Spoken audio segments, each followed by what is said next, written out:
A father presumed dead for 30 years, a hidden sister and agents determined to kill her. Ibrahim Traoré's life-changing encounter in the desert would rewrite the destiny of Burkina Faso. Ibrahim Traoré, leader of Burkina Faso, found himself stranded in the desert when his vehicle overheated. What had begun as a simple detour on his return from a regional security meeting had turned into a potentially life-threatening situation.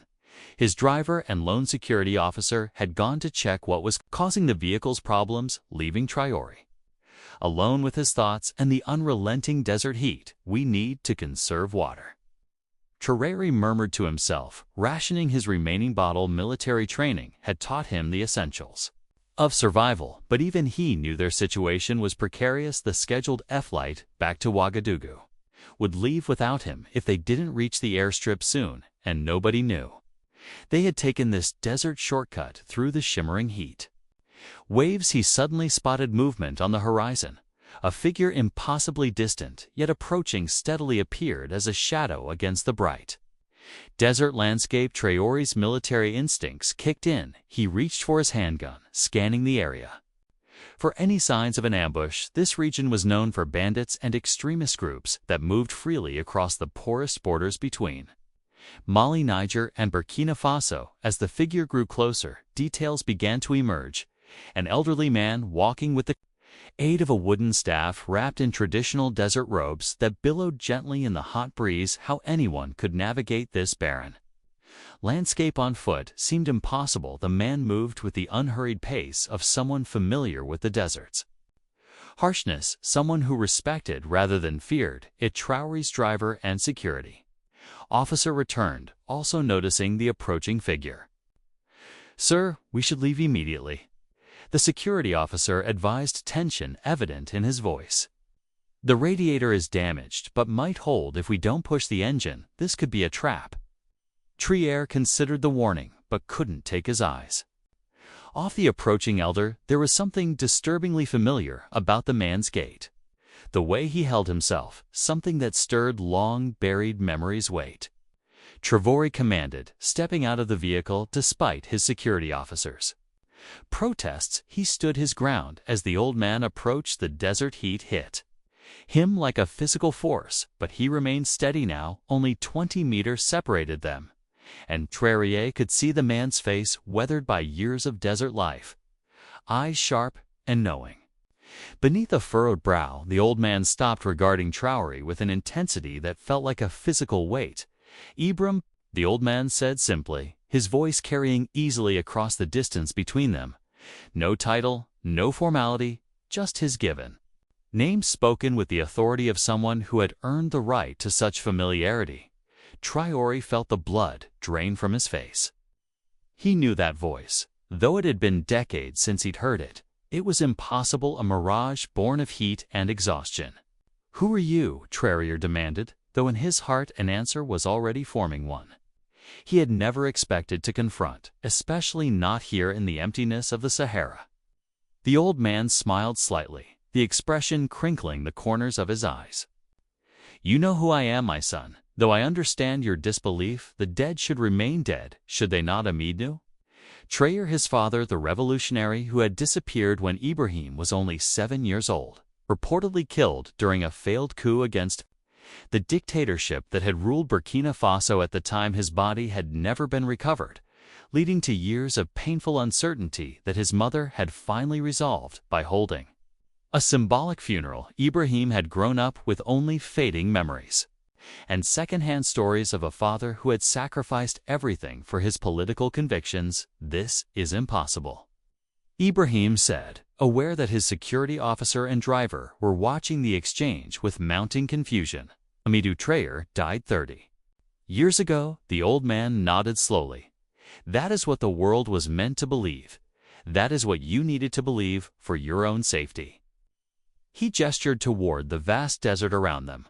"We do not have much time. A storm is coming. If you wish to live, if you wish to understand, you must come with me now."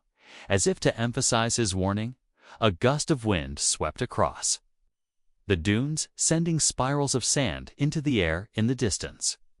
The sky had taken on an ominous yellowing hue, the unmistakable sign Of an approaching sandstorm, Ibrahim's security officer stepped forward. "Sir, we need to seek shelter immediately. The vehicle won't protect us if a major storm hits." The old man pointed his staff toward a distant ridge. "My camp lies 2 kilometers in that direction. Solid shelter, water, food. You will not reach the airstrip before the storm hits." He looked directly at Ibrahim. "The choice is yours, my son, but it must be made quickly." Ibrahim hesitated only briefly. The rational part of his mind screamed that this was madness, following a stranger claiming to be his dead father into the desert, yet something deeper, more instinctive, recognized the truth in those weathered features. "We go with him," Ibrahim decided, ignoring the protest forming on his security. "Officer's lips, gather what supplies you can carry. We move now." The old man nodded once, then turned and began walking toward the ridge, his pace surprisingly brisk for his apparent age. As they followed, the wind continued to strengthen, and the yellow-orange wall of the approaching sandstorm loomed larger. On the horizon, they walked in silence, Ibrahim's mind racing with questions he couldn't yet bring himself to ask. If this man truly was Ibrahim Traore, where had he been for 30 years? Why reveal himself now? And how had he found Ibrahim in the vastness of the desert? The coincidence seemed too great. Unless it wasn't a coincidence at all, the security officer moved closer to Ibrahim, speaking in a low voice. "Sir, this could still be a trap. We should be prepared." Ibrahim nodded almost imperceptibly. He hadn't survived multiple coup attempts by being naive, yet something told him the danger they faced wasn't from the old man, but from the approaching storm that now dominated the skyline behind them. The wind had risen to a constant howl, stinging their exposed skin with sand particles, just as Ibrahim was beginning to question their chances of reaching shelter in time. They crested a small rise, and the old man's camp came into view. Camp was perhaps too modest a term. Nestled against the base of rocky outcroppings was a small compound, several sturdy structures built from local stone, nearly invisible against the surrounding landscape, unless you knew exactly where to look. A natural windbreak provided by the rocks created a small oasis of calm amidst the gathering storm. The old man led them directly to the largest structure, pushing aside a heavy woven door. Covering inside was cool and surprisingly comfortable. Rugs covered the stone floor, simple but functional furniture, shelves lined with books and handcrafted items. A small fire burned in a central pit, its smoke drawn upward through a cleverly designed chimney. The space spoke of permanence, of decades spent refining and improving a desert dwelling. "Please sit," the old man offered, gesturing to cushions arranged around the fire. "The storm will pass by. Morning, we are safe here." Ibrahim's driver and security officer exchanged glances. Their discomfort evident searched the compound. Ibrahim instructed them quietly, "Make sure we are truly alone." They nodded, relieved to have a task that would allow them to assess their situation. As they left, the old man smiled wryly, cautious. "Good, that is how you have survived this long." He moved to a corner of the room, returning with a clay pitcher and cups, water clean and cool. Ibrahim accepted the cup, but didn't drink immediately. "You understand my skepticism?" he said, studying the man who claimed to be his father up close. The resemblance was undeniable. The same high forehead, the same distinctive pattern of lines around the eyes that Spieltiopia saw in the mirror each morning, features that had begun to appear in his own face as he aged. Ibrahim Traore disappeared during the coup of 1989. His companions confirmed his death. The old man settled himself across from Ibrahim, his movements deliberate and unhurried. His companions saw what they were meant to see: a man falling, blood, confusion. It was chaos, as such moments always are. He sipped from his cup. "The military government wanted me dead, but some within their ranks feared making me a martyr, so a different solution was arranged: exiled deep in the desert, where I could harm no one, inspire no one." Ibrahim leaned Forward anger, suddenly flaring, and your family, your wife, your son, did we not deserve to know the truth? The old man's expression revealed deep pain. The first crack in his composed demeanor, you deserved a father, your mother deserved her husband. But my presence in your lives would have marked you for death, the regime watched. For years waiting for me to make contact, your safety depended on my death being real to you. Most of all, what forces? Ibrahim asked, professional interest momentarily. Overriding personal feelings, his position as leader had been precarious from the start. Balancing between competing international interests while trying to chart an independent course for his nation. Amidou rose, moving to a small chest against the wall. From it, he withdrew a leather-bound journal. For 30 years. I have lived among the desert people, traveling between Mali, Niger, Chad, and Burkina Faso. I have observed, listened, recorded. He handed the journal to Ibrahim. This contains information about a network operating across the Sahel, officials' business interests, military figures from multiple countries coordinating with external powers. They are systematically destabilizing governments that resist external control over the region's resources. Ibrahim opened the journal, leafing through pages of meticulous notes, maps, names, some of which he recognized with shock. As members of his own government, how did you gather this information? He asked the military strategist in him, automatically assessing the intelligence value of what he was seeing. Amidou smiled slightly. I am a ghost, the old desert wanderer that no one notices. I travel between villages, camps, outposts. People speak freely around someone they perceive as harmless, disconnected from the modern world. He tapped the journal. Everything there has been verified through multiple sources. Ibrahim continued scanning the journal, his training allowing him to quickly assess its contents. What he found was disturbing evidence of coordinated efforts to undermine his government to create the conditions for his removal. More concerning still were the specific details, dates, locations, participants in meetings that had not been public knowledge. Some of this information. He began looking up sharply. How could you possibly know these details? I am not alone in my work, Amidou said simply. There are others who share my concerns, who provide information. A network of our own, you might say. The implications were staggering. For years, Ibrahim had navigated the treacherous waters of regional politics, never fully knowing whom he could trust. This journal potentially identified both enemies and allies. If the information was accurate, why didn't you find a way to share this before now? Why wait until a chance encounter in the desert? Amidou's expression hardened. It was no chance encounter, Ibrahim. Your sudden decision to take the desert route rather than the main road, the mechanical failure in your vehicle, these were orchestrated. Not by me, but by those who wish you harm. Your standard security protocols were known, your movements tracked. You were meant to die in this desert, another tragic accident to be mourned before your replacement takes power. Ibrahim's mind raced.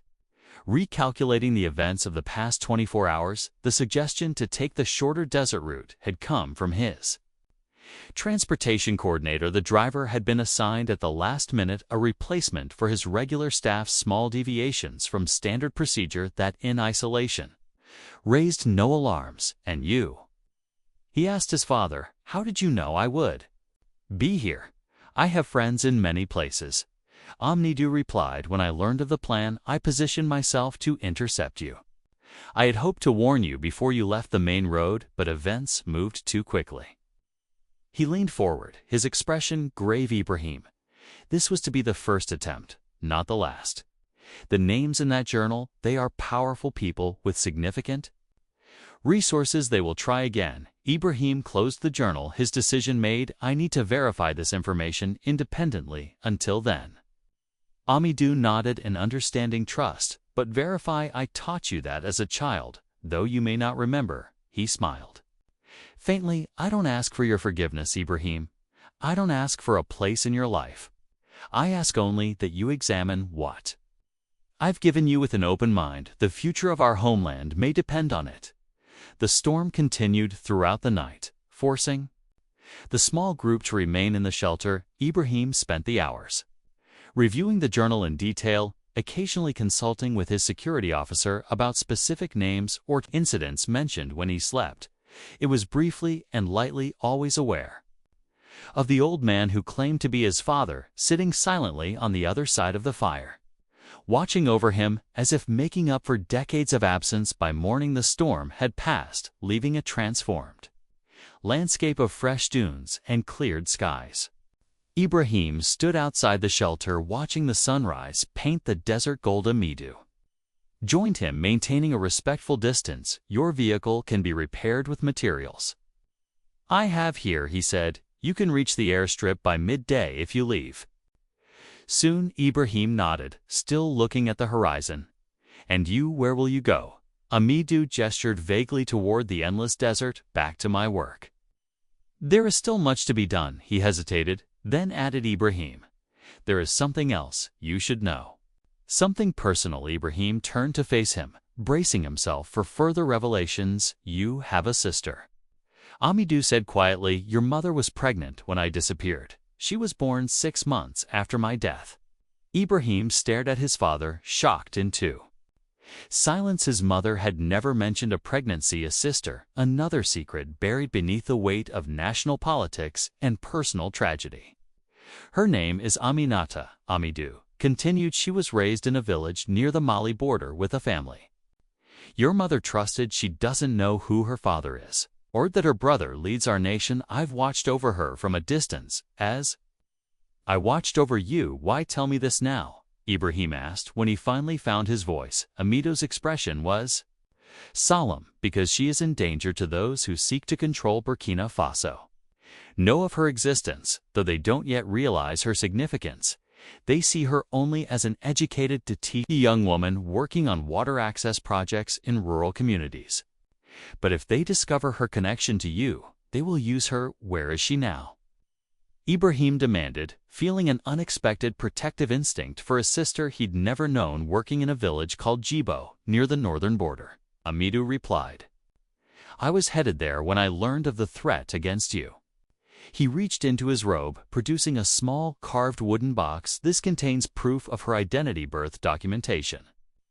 A letter from your mother, photographs, enough to convince you and her of the truth." Ibrahim accepted the box, feeling its weight. Not just the physical weight, but the weight of history, of secrets finally coming to light. His world had been upended in the span of a single night. A father returned from the dead, a sister he never knew existed. Enemies with faces and names, some terrifyingly familiar. Why did mother never tell me?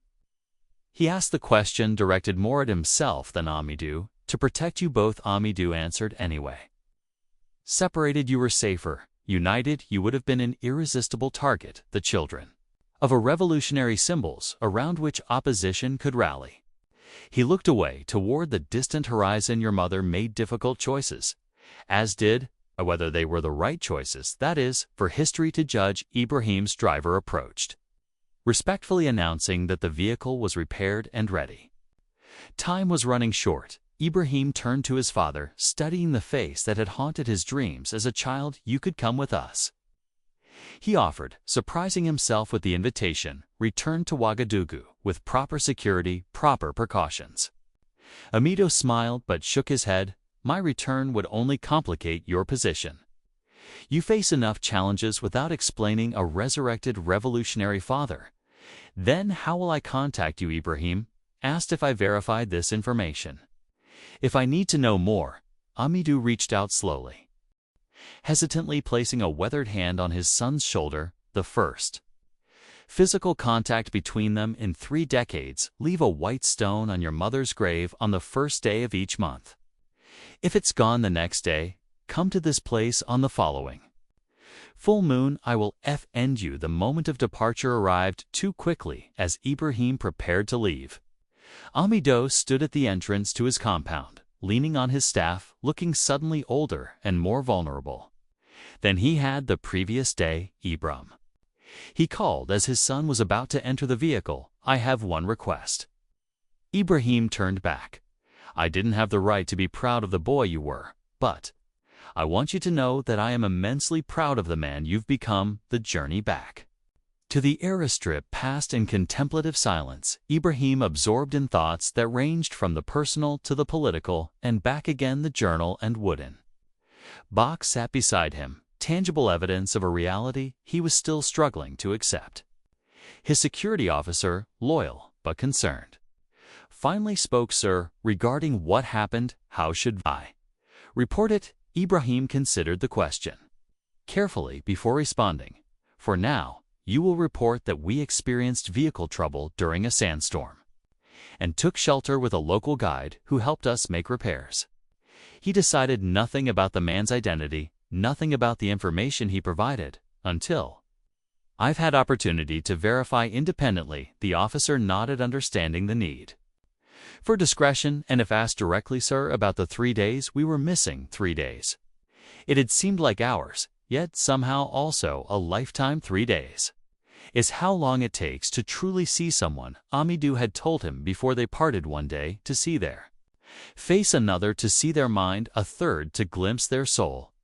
Ibrahim looked out at the desert, stretching endlessly around them. If asked directly, he replied, "Say only that I encountered something unexpected in the desert, something that changed my perspective." As their vehicle approached the airstrip, the waiting government plane visible in the distance, Ibrahim made a decision. Instead of heading directly back to Ouagadougou, he would make an unscheduled detour to a small village called Djibo near the northern border to meet a sister he never knew. He had to begin unraveling the truth of his family, his nation, and the forces that threatened both. The journey that had begun in the middle of a sandstorm was far from over in many ways.